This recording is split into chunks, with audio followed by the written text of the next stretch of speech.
જય હનુમાન. હનુમાન જયંતિ હોવાથી પૂનમના દિવસે ચૈત્ર મહિનાની તો આપણે તેના વિશે હનુમાન દાદાનું વર્ણન કરીશું. તો મિત્રો વિડીયોના અંત સુધી બન્યા રહેજો. તો હનુમાન જયંતિ હિન્દુ ધર્મનો એક અત્યંત મહત્ત્વપૂર્ણ અને પવિત્ર તહેવાર છે. આ તહેવાર ભગવાન હનુમાનજીના જન્મદિવસ તરીકે ઉજવવામાં આવે છે. હનુમાનજી ભગવાન શ્રીરામના પરમ ભક્ત તરીકે જાણીતા છે. તેમનું જીવન ભક્તિ, શક્તિ અને સમર્પણ ઉત્તમ ઉદાહરણ છે. હનુમાન જયંતિ દર વર્ષે ચૈત્ર મહિનાની પૂર્ણિમાના દિવસે ઉજવાય છે. આ દિવસ સમગ્ર ભારતમાં ખૂબ ઉત્સાહ અને શ્રદ્ધા સાથે મનાવવામાં આવે છે. હનુમાનજીનો જન્મ અંજના માતા અને કેસરીના ઘરે થયો હતો. તેમને પવનપુત્ર તરીકે પણ ઓળખવામાં આવે છે. પવનદેવના આશીર્વાદથી તેમને અદ્ભુત શક્તિ પ્રાપ્ત થઈ હતી. બાળપણથી જ તેઓ ખૂબ જ શક્તિશાળી અને નિર્ભય હતા.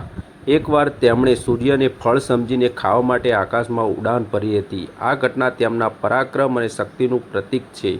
હનુમાનજી ભગવાન શ્રીરામના અખંડ ભક્ત હતા. રામાયણ તેમના કાર્યો ખૂબ જ મહત્વપૂર્ણ છે. તેમણે સીતાજીની શોધ માટે લંકા સુધી પ્રવાસ કર્યો હતો. લંકામાં જઈને તેમણે રાવણના દરબારમાં હાજરી આપી હતી. તેમણે લંકાને અગ્નિમાં સળગાવી દીધી હતી. આ બધું તેમના પરાક્રમ અને બુદ્ધિનું ઉત્તમ ઉદાહરણ છે. તેમણે લક્ષ્મણજી માટે સંજીવની બુટ્ટી લાવી હતી. આ કાર્ય તેમના સમર્પણ અને સેવા ભાવ દર્શાવે છે. હનુમાનની જયંતિના દિવસે લોકો વહેલી સવારે ઉઠે છે. તેઓ સ્નાન કરીને મંદિરમાં જઈ પૂજા કરે છે.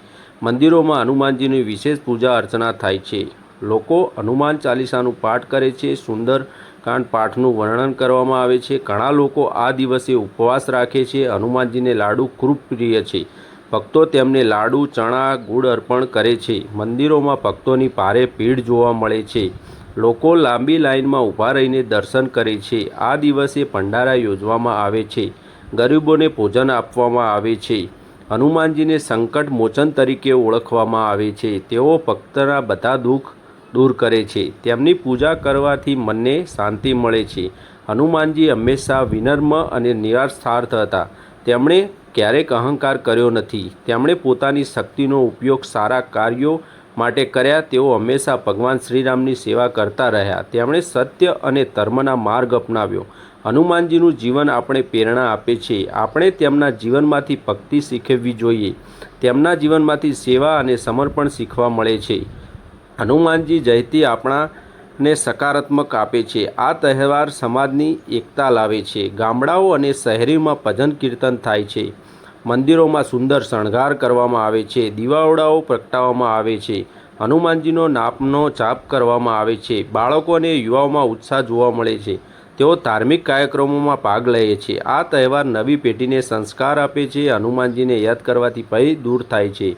તેઓ હંમેશા ભક્તોની મદદ કરે છે. તેમના આશીર્વાદથી સુખ શાંતિ મળે છે. હનુમાન જયંતિ ભક્તિ અને શ્રદ્ધાનો પ્રતીક છે. આ દિવસે આપણે સારા કાર્ય કરવાની પ્રેરિત કરે છે. આપણે હંમેશા સત્યના માર્ગ પર ચાલવું જોઈએ. હનુમાનજીનું સ્મરણ જીવનમાં શક્તિ આપે છે. આ તહેવાર આનંદ અને ભક્તિનો સંદેશ આપે છે. આ વ્રતમાં હનુમાનજી જયંતિ આપણને ભક્તિ, શક્તિ અને વિનમ્રતાનો પાઠ શીખવે છે. હનુમાનજીના આશીર્વાદથી બધાને સુખ, શાંતિ અને સમૃદ્ધિ મળે તેવી પ્રાર્થના છે. જય હનુમાન. મિત્રો, વિડીયો ગમ્યો હોય તો લાઈક કરજો, શેર કરજો અને નવા મિત્રો હોય તો ચેનલને સબસ્ક્રાઈબ કરજો. જય માતાજી, જય હનુમાન દાદા, જય મા જહુ.